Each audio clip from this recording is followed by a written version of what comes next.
Thank you for joining us. We have a great guest today.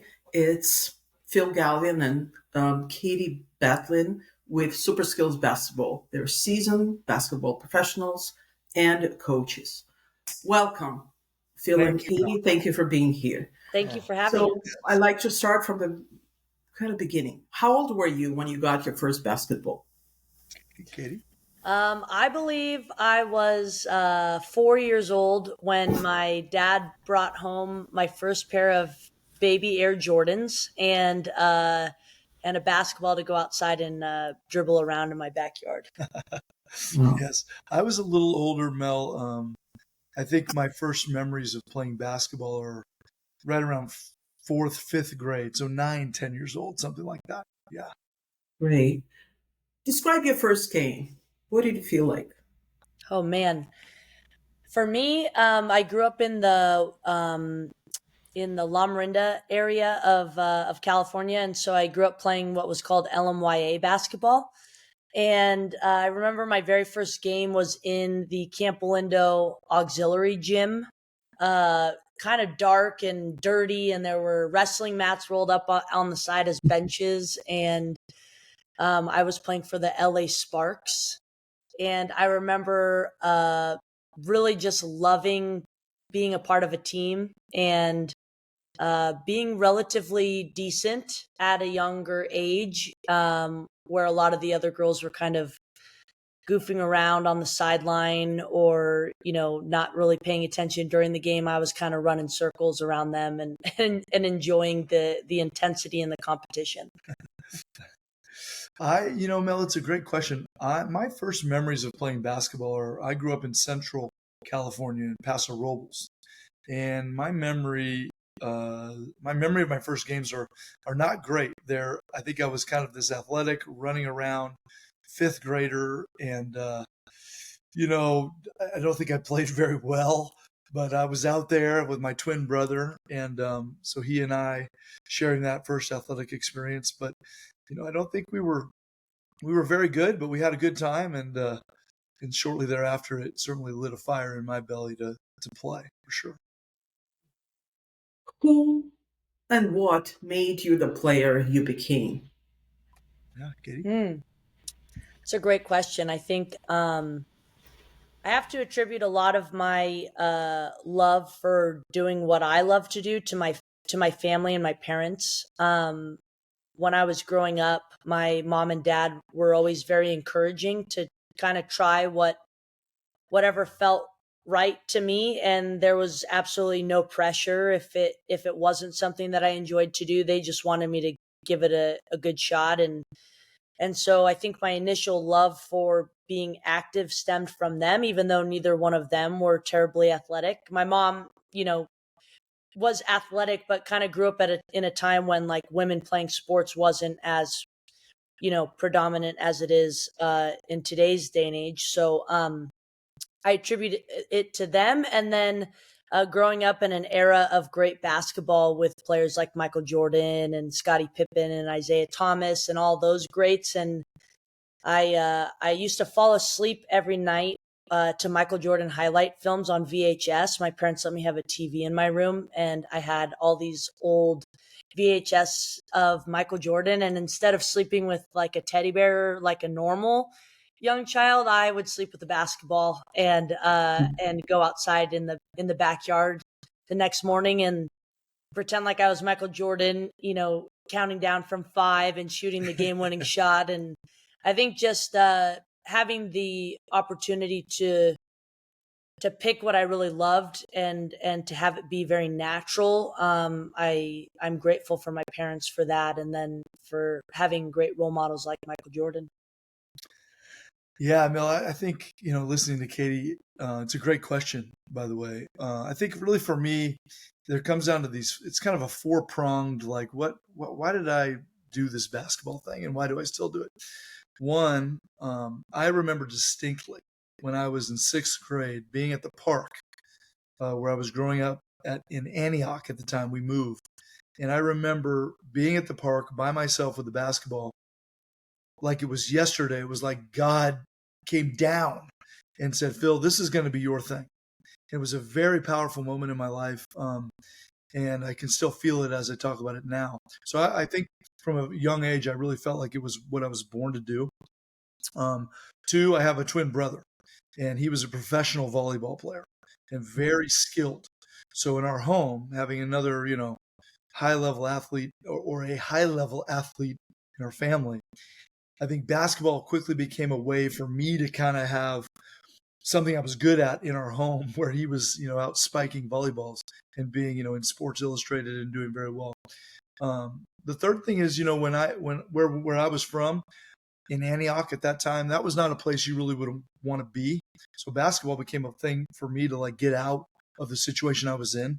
It was something that I felt, could help me become more.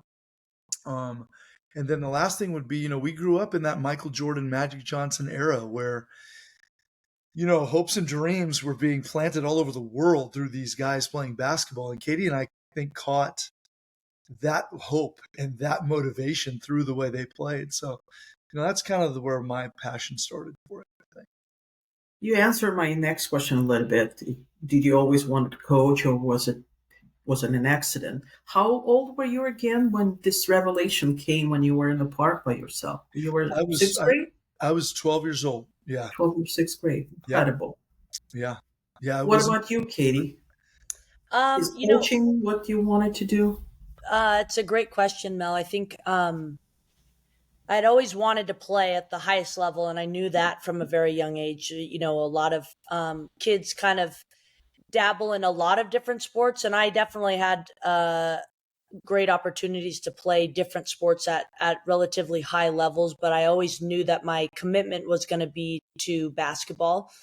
And so I did have the opportunity to play professionally, and it was something that I was so just proud of, because it really kind of just showed my determination and sticking with something and believing in myself, as well as having my family and friends believe in me. But coaching, I always did as like a volunteer thing in my local community, as like a second grade basketball coach, just teaching the kids the fundamentals. And I've always loved it, but it wasn't really until I met Phil that I thought about making basketball coaching kind of something I wanted to do, very seriously.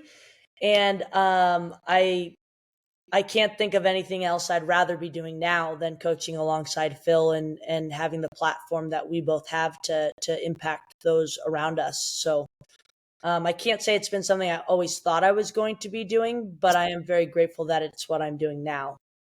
Yeah. Did you both have any mentor coaches, or coaches you looked up to? Maybe not necessarily directly, but indirectly, like you were watching VHS with Mike Jordan. Anybody come to mind? Not necessarily your coaches throughout your career, but maybe somebody else, maybe your coaches. Who?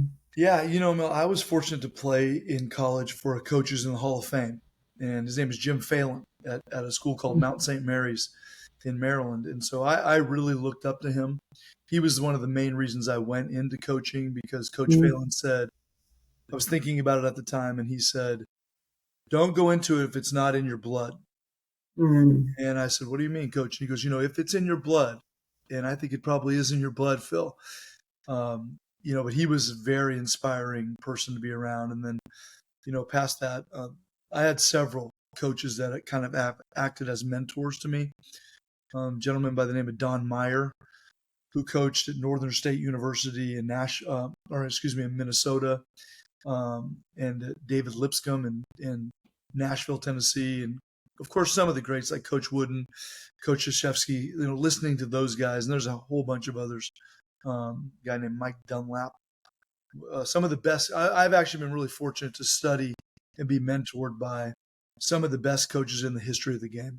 I really have, and still study under them in a lot of ways. Yeah. For me, I think I have like good and bad coaches that have, taught me kind of the kind of coach I want to be, whether it's like I definitely don't want to be like that coach, or I do want to be like that coach. And from a positive perspective, I think, learning from coaches like Phil, or we have had the opportunity to spend time with Coach Don Showalter, who's USA's youth basketball director, and he's the winningest coach at the youth level for national basketball. He's never lost a game. And we were very fortunate to spend time with him when we lived in the Middle East working for the NBA in Dubai. And he just has such a great way about him and is so accessible, which I think when you get to a certain level, that probably becomes a little bit more unrealistic. And he's never really carried that kind of reputation around where you can't ask him questions. And so that's been really remarkable. And then I really love learning from coaches like Coach K from Duke and Coach Kerr from the Warriors, because I think they both stand for, every coach, Mel, has their own kind of philosophy. And I think that it's really important as a coach to have that, because it's really what plants you firmly on the court. And I think both Coach K and Coach Kerr stand for what's right and are willing to kind of, hold the line on that and not turn their head the other way when there's, for Coach Kerr, for example, like social injustice or stuff like that. Like, he uses the platform for coaching as an opportunity to say the right thing and to make sure that people are being represented. And Coach K is all about leadership and doing the right thing. And so I think those are the kind of coaches that I loved to learn from. I love that. I know you mentioned you coach here and overseas in Dubai. Is there a difference in coaching philosophy or coaching approach? Well, Mel, that's a really good question. I mean, I think there's no question that we have kind of a framework that we operate in, Katie and I, and others that we work with. When we think about coaching, we think about kind of the following: like, who are you coaching? And it kind of matters, what the answer to that question is. Why are you coaching? How are you coaching? What are you coaching? And where are you coaching? So the reality is yes. I mean, when we were in Dubai and before that in Turkey, the culture there and the type of kid we were coaching kind of did require a different philosophy, and part of it was maybe a more introductory, patient. Like in Turkey, I had a translator, so where I was coaching really mattered because everything I said had to be translated every time. So I think, yeah, the reality is there's a big difference in coaching philosophy depending on where you're coaching. Absolutely. Yeah, I think for us in Dubai, we were going into a country where basketball is still kind of learning the game and is getting excited about the game. And so I think our philosophy there was start from the beginning, and it's, about teaching them how to play the game the right way and how to love the game.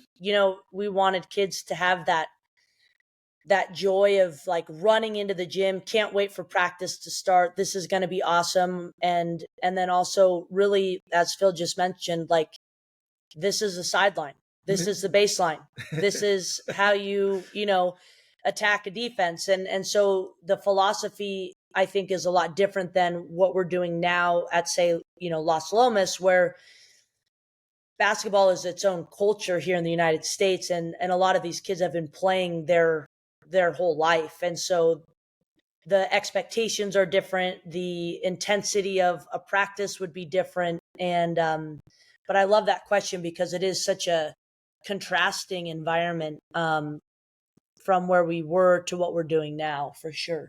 Yeah. Wait, Mel, I have to commend you. You're really good at what you do. This is a lot of fun. You're making it easy for us. Yeah. Thank you. What did you learn? What skills did you transfer from Dubai, from Turkey to Super Skills basketball? Well, If any. yeah, no, I think a lot. We have come home with a great deal of perspective. And a lot of it is just really good perspective, meaning, even just yesterday we were talking about our experience in not only just Dubai, but in Abu Dhabi and Jordan and Lebanon and different places in the Middle East. And, I think one of the things that comes to my mind is just how good those countries are getting.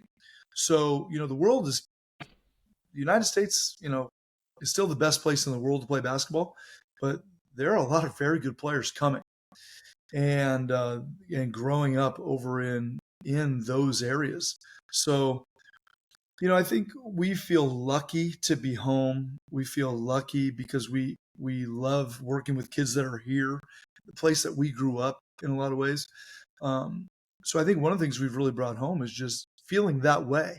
Like being gone has really given us just this thrust to be back where we're from and to really help the kids that are growing up in the same streets we did in a lot of ways. Um, and then the other thing that I think we've learned is, there's a lot of really smart people around the world, and we still meet with people from Dubai and Serbia and India, and learn a lot from them. So those are some things. The knowledge that we've learned from them, I think, has come home with us. I think, in addition to that, for me, when I went to Dubai, that was really my first experience of being a full-time coach. Like, this is what I'm doing for a living. And so I was learning a lot every day. And I think the most important thing that I have brought back from Dubai to here, is patience. Uh, not not necessarily with the kids, but because I would like to think that I'm a very patient coach, but more so patience for myself to learn, like, different ways of teaching and connecting with the kids and understanding the way that they're approaching and the way that they learn best.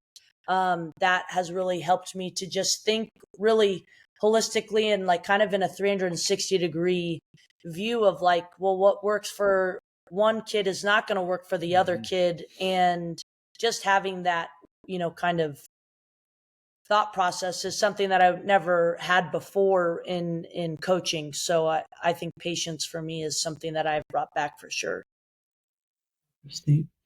If you choose one thing, what's the most important? What do you find the most important feature on the court?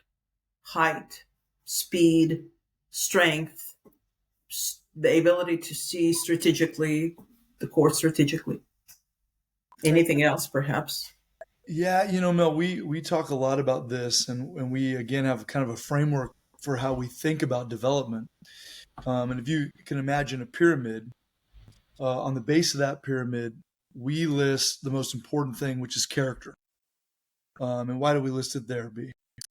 We list character at the bottom because it's kind of the foundation of everything on the court. When you hit adversity on the basketball court, if you don't have great character, it's going to show immediately, and your game's not going to be, as good as it could be. So, Yeah.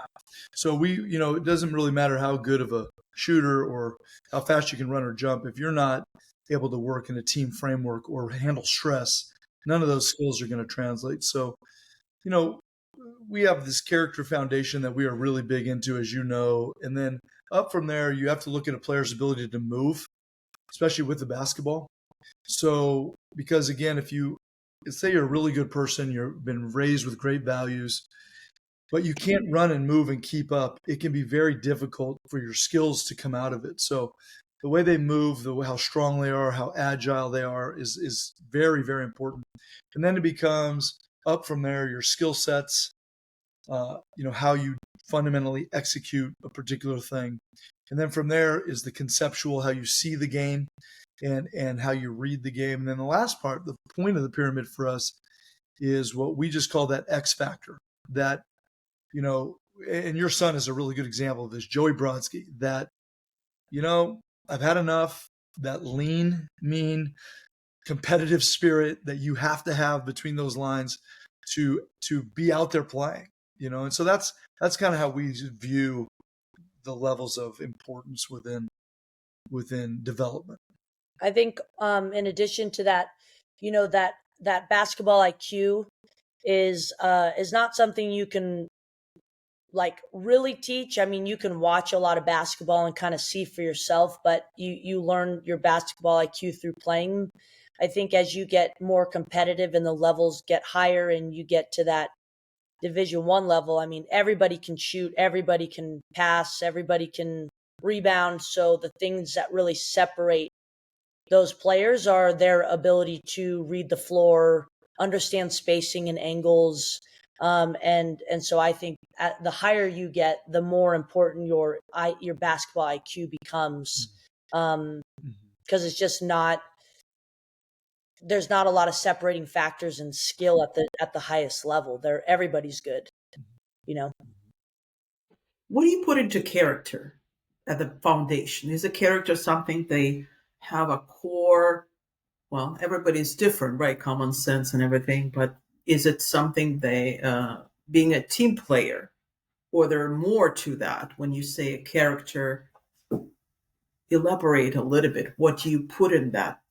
What is it for you? Yeah, yeah, I think there's a lot there, and this is probably what we do most within what we're currently doing. We spend an enormous time on the lower base of this pyramid, and Mel, it comes down to some very basic things: courtesy, respect, the ability to uh, listen to each other, the way that we talk to each other, the sort of the way that we communicate, not only us to them, but them to us and them to each other. We I think we put a pretty big value on accountability.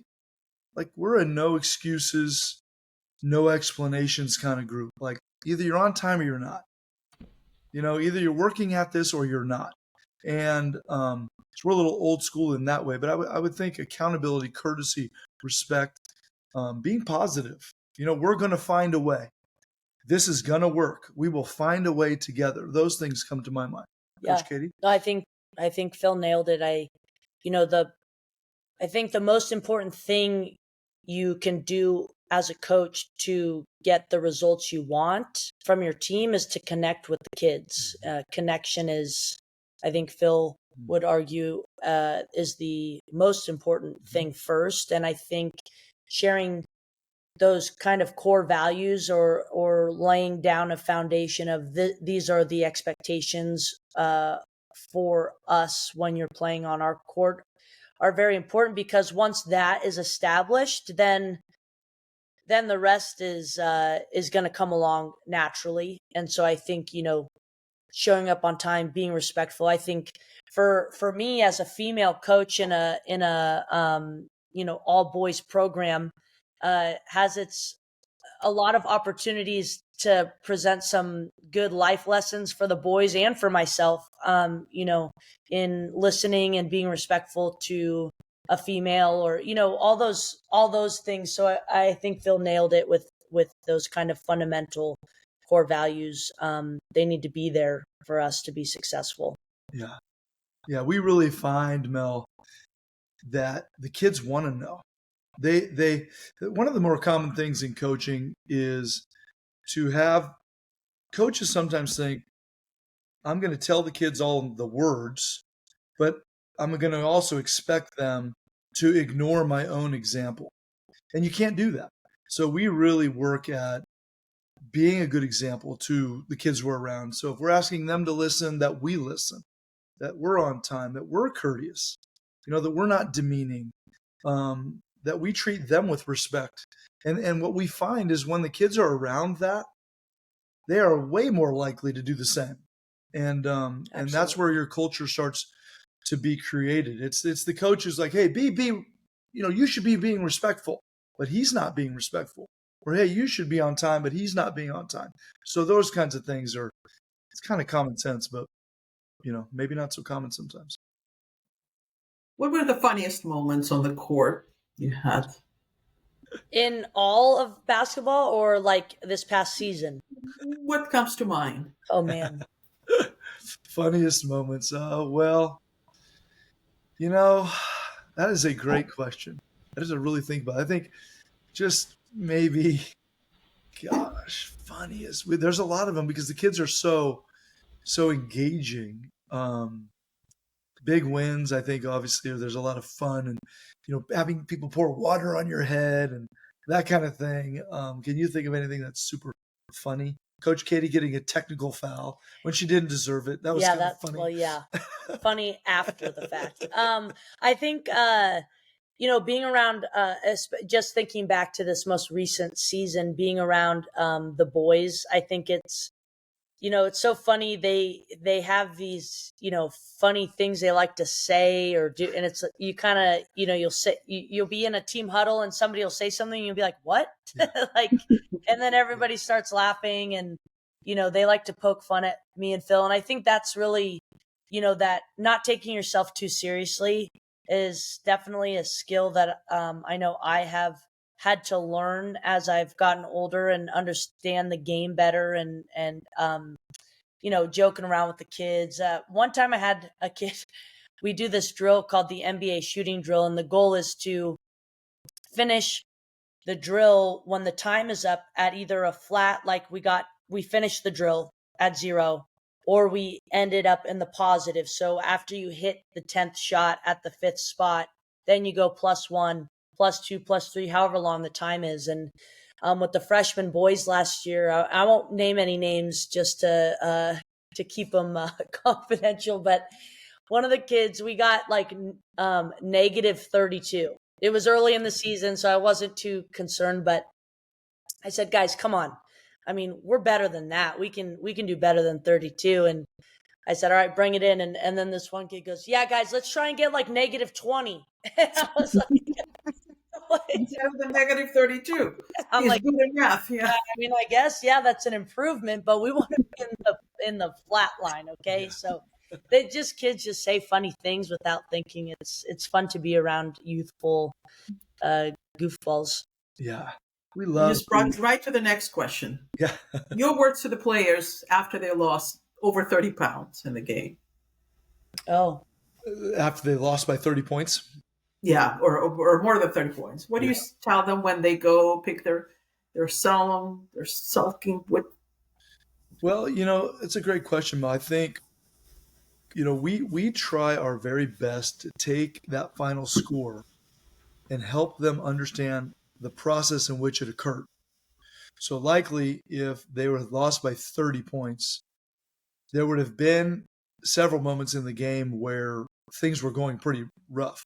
And so whether it's having a really bad first and second quarter, we try to deduce back to how that could have occurred, because actually there's a very fine line between losing by 30 points and losing by 10.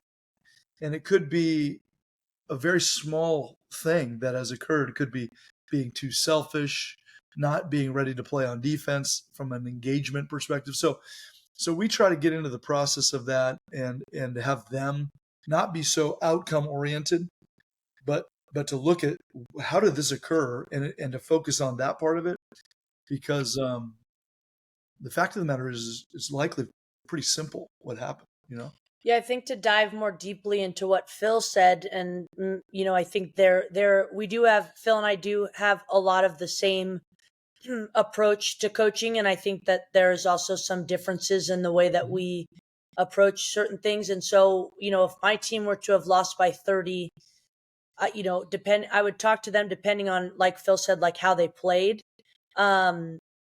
And if it was like a lack of effort or an act of like we just had players that were being too selfish, I might kind of maybe address that a little bit more, like that can't happen. And, if you're losing by 30 to a team where there was nothing we could do because they were just 30 points better, I'm going to probably have a much different tone of, what did we do right? What did you guys do that was really great that we could focus on, so that it's not just sitting there thinking about a 30-point loss, but, hey, I think you guys did a really good job rebounding, all things considered. I mean, if they had taller guys or, depending on the situation, I think is that for me as a coach is going to dictate kind of how I approach that post game Right. speech. Cause I mean, being a great athlete requires a lot of self accountability. as a player, but I also think there's a lot of, if not more, accountability on the coach. I think the players should get all the credit when the team wins, and if a team loses, it's it's a community of all of us probably could have done a better job in Yeah. that moment. Yeah, we've had games, Mel, where we lost by 30, and it was actually a good thing because, like in Dubai, for instance, maybe there's a brand new team. Even this year's Las Lomas team, very young team in a lot of ways, where you kind of win a little if the other team is really good and you're really young. It actually could act as a positive in some situations. So it really just depends on a lot of factors going on, in the team. How do you guys unwind after such a game? How do we After you go unwind? home, yeah, how do you process that, unwind? Be a cold beer, glass of wine, or just conversation, or just, okay, I'm done. I'm going to sleep. I'm done with this day. I think Phil and I, we were just talking about this the other day actually, that we feel very fortunate that we are together, and so we get to experience the same games. It's not like he's coming home from work and telling me about how Yeah. bad the loss was, and I have no idea what he's talking about, so I can't really relate. I mean, I'm right there with him. So I think one of the things that we find is that we're kind of constantly talking about basketball, and we love that. And so I think when we get into the car and it's like, oh man, that was brutal, I think we talk a lot about what we as coaches could have done differently, what the game was, and what could have been different from a playing perspective. And then I think I usually after that point like to come home and maybe like turn on the TV or kind of shut basketball conversation down for a little bit and just kind of go like, hey, that happened and it wasn't great, but that doesn't mean that the next game's going to be just as bad. So like, let's live it, let's think about it, but let's also kind of move on as quickly as possible from it. Yeah, I think, Mel, I've been doing this for quite some time. I mean, 30, going over 30 years now. And so you learn some things along that path. And one of the things for me personally is, well, I love the games and I love competing in the games. For me personally, I'm really not hung up on winning and losing. And I know Katie is, we really focus on the process. And so, well, certainly after some tough games, it's harder and you come home and you maybe watch film right away of the game. Many times we're immediately into just what can we do tomorrow to make this better, whether we've won or lost. And I love coming home with Katie and sharing those moments because she balances me very well. Yeah. What drive you guys every day?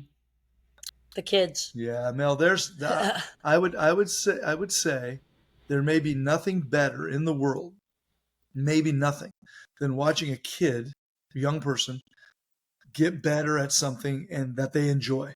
Like that for us is it. So when you're out there, with a player who's working at it and enjoying what they're doing and you're watching them get better, it's a very powerful thing in the world.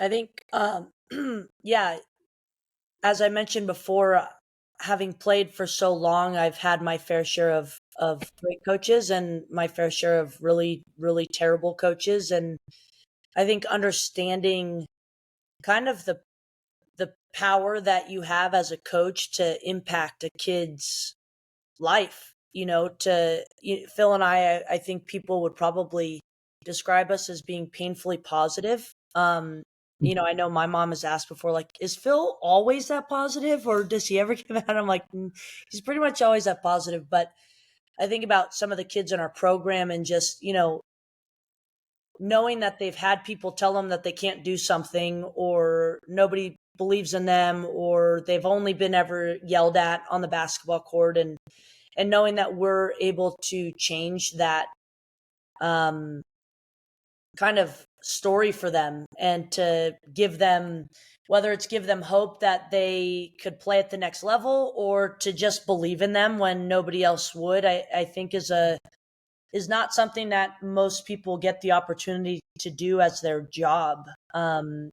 So yeah, the kids they're remarkable. Even when they're hard to coach, I think that makes it even more fun, because you really have to dig into finding a way to connect with them, and I think that's what Phil and I probably do the best. I think anybody can probably drop a play on a basketball court, but if you don't have 5 kids that are willing to run that play for you, you're not going to be very successful as a coach. So I think the connection with the kids is the best part. On Phil being positive, I always wanted to ask, do you take any sedatives before the games? Because you seem always so cool and collected. You take any sedatives for the game, PG? No sedatives, no sedatives. Mel, I don't know. I think being around the kids, as Katie said, is very uplifting. I think as a coach, clarity is important, and I think it's hard to be clear if you're not calm. And so I've learned over a lot of years that the role of a coach is to kind of organize things and make sure people are rowing in the same direction. And I think it's hard to do that if your brain is all over the place. So I've always been fairly calm, and most of that is because of the preparation that we'll put in prior to the game, where I'm coming in with a pretty clear idea of what we need to do, and so sticking to that game plan, and then I think some of it just comes with experience, where I'm not as caught up in all of the emotional things that are happening, and more thinking about what we're doing and what the kids are doing, and trying to be a calming place for them, so that they can benefit from that, because it's hard out there as a player, and you need to have someone to slow you down sometimes to think about things. So, but thank you for saying that. I think Is there something people will be surprised to learn about you? Wow, what do you think? Maybe that I have a twin brother. I always say the same thing. I have a twin brother who, I think anybody out there who would be listening to this, who has a twin who's 3 minutes older, who's, we were very competitive, and I think probably we don't live near each other now. He lives in Texas, so that might be something that comes to my mind. I think another thing that comes to mind is I'm fairly introverted. So when I'm in, at practice or in a game or in public, I would probably strike you as a very personable. I talk to everybody, but alone at home, I think they call it being an introverted extrovert, or there's some word for that. Extroverted introvert. Yeah, so I do like to be by myself and to think and have calm time. That might be surprising to people. Yeah. For me, I think, in this era of mental health awareness, I think people would probably be surprised, because I generally try to carry myself in a very playful or positive, perspective and demeanor, but I do struggle a lot with anxiety. And so I think that has been something to learn how to navigate, while also being in front of people who are listening to you and watching you, and learning from you. And I think that's been something that's actually helped me, is knowing that you can't really have bad days when you're a coach, because you demand a lot from your players, and as Phil mentioned earlier, you can't demand something of somebody that you want to demand of yourself. And so to kind of like learn how to walk into the gym and leave that stuff at the door and just focus in on what we're doing is really great. And I think that in struggling with anxiety, it's helped me to be a better coach because I know that kids today really have a lot of things in their life that that cause anxiety, maybe far more than when I was their age. And so I think it helps me be able to relate to them and to be a resource to them, to give them guidance or support when they need it a little bit more. So I think that's probably what maybe some people would be surprised to learn about me. If you could play one-on-one with anyone, living or not, who would that be? Oh, Mel, it's easy for us. Yeah, we're going one-on-one with Michael Jordan, just because that's just that's the top.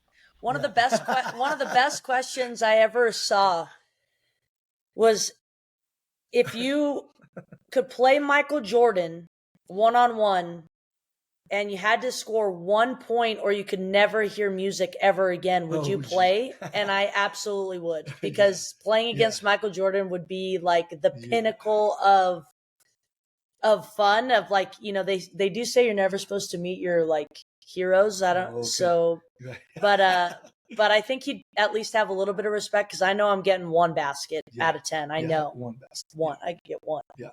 Unless it was winners outs, Mel. I don't know if PG could Because- get one, but I know I could get one. I'm just kidding. What's your current state of mind? Oh man, just growth all the way. So we are growing. We are loving that, being home. We're learning a lot about coaching a high school program and having fun with that. Our company is a nonprofit company, and just in the last month that became our new sort of structure. So we're learning a lot about that. And just growth. Katie and I read every morning. We journal every morning. We pray every morning, and we love growing, not only separately but together. I think. Yeah. Yeah. I think mindset for me is gratitude. Mhm. Just trying to practice it every day, and that's another thing that I believe we try to encourage the kids that we coach to pay attention to, because with all that is going around in the world, whether it be social media, politics, whatever it is, to find that kind of quiet in gratitude and acknowledgement of, what is going right, and what can you focus on that is good.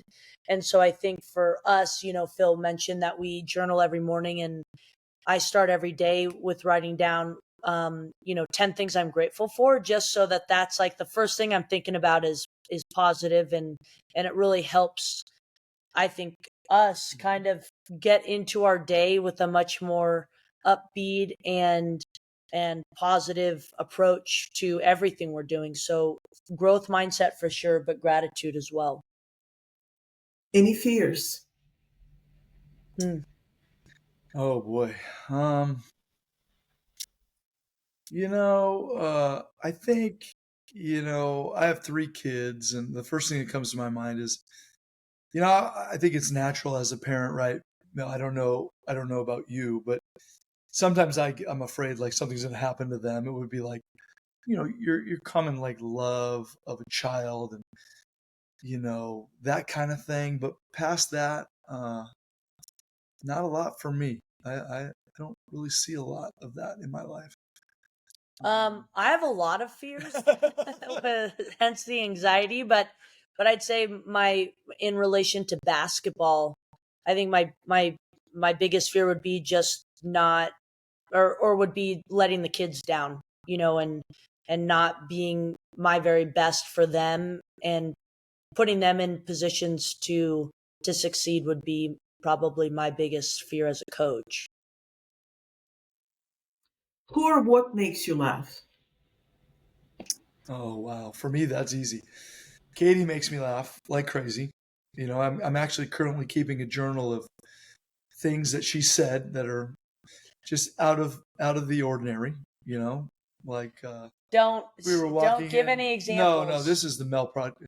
We were walking into Home Depot the other day, and in the parking lot, Katie says, "Well, I'm about to buy a bunch of stuff I know we don't need," and so she is always making light of things and dancing in.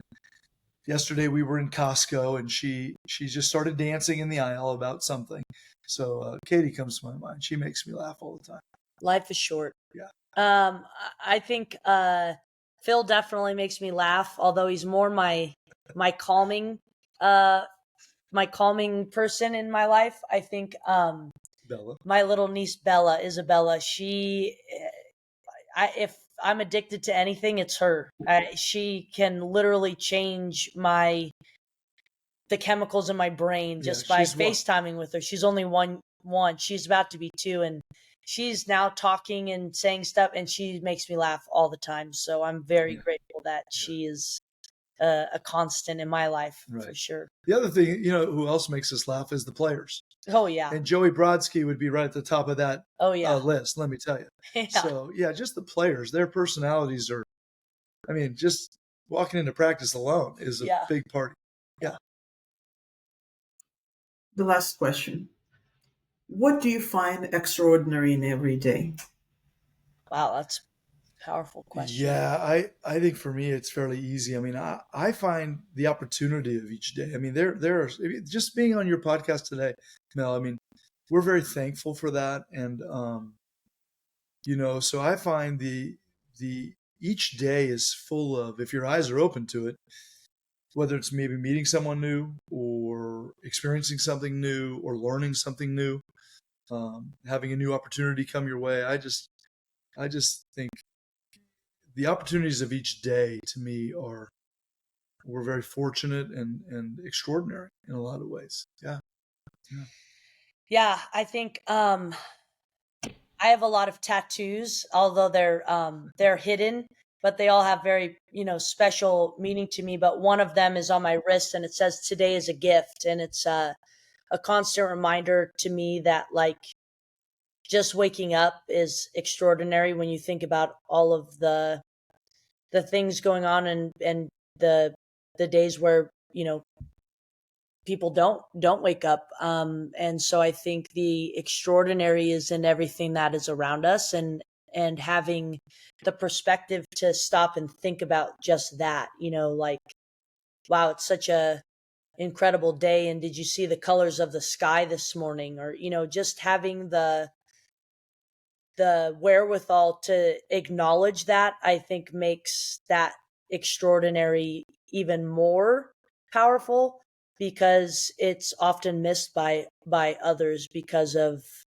the monotony of their life, or whatever might be going on that might be distracting them from just the simplest things. But I think every day is extraordinary, and I feel very grateful to do what I love with who I love, and to be surrounded by the people I love, and that I am very grateful for. Phil, Katie, thank you for taking the time. It was a lovely conversation. I truly enjoyed it. Mel, thank you for having thank us. you for the opportunity, and we look forward to listening and just continuing to help in any way we can. We really appreciate the opportunity.